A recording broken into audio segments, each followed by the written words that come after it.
সাবেক স্বৈরাচারী প্রধানমন্ত্রী শেখ হাসিনার ঘনিষ্ঠ পুলিশ কর্তা মোহাম্মদ আরিফুজ্জামানকে আটক করেছে ভারতের সীমান্তরক্ষী বাহিনী বিএসএফ।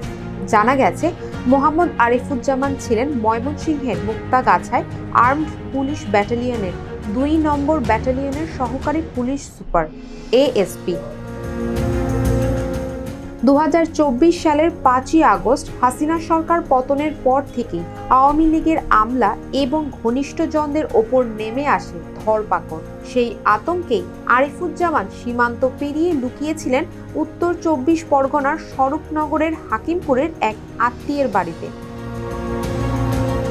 কিন্তু গোপন খবর পেয়ে শনিবার বিকেলে বিএসএফ-এর বিশেষ গোয়েন্দা শাখা তাকে আটক করে। দীর্ঘক্ষণ জিজ্ঞাসাবাদের পর রাতে তাকে স্বরূপনগর থানায় আইনের হাতে তুলে দেওয়া হয়।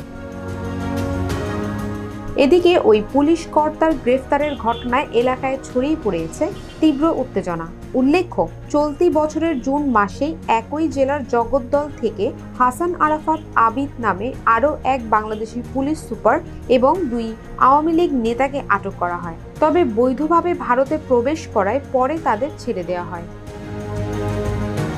শ্রাবণী সরকার, গ্লোবাল ভয়েস 24।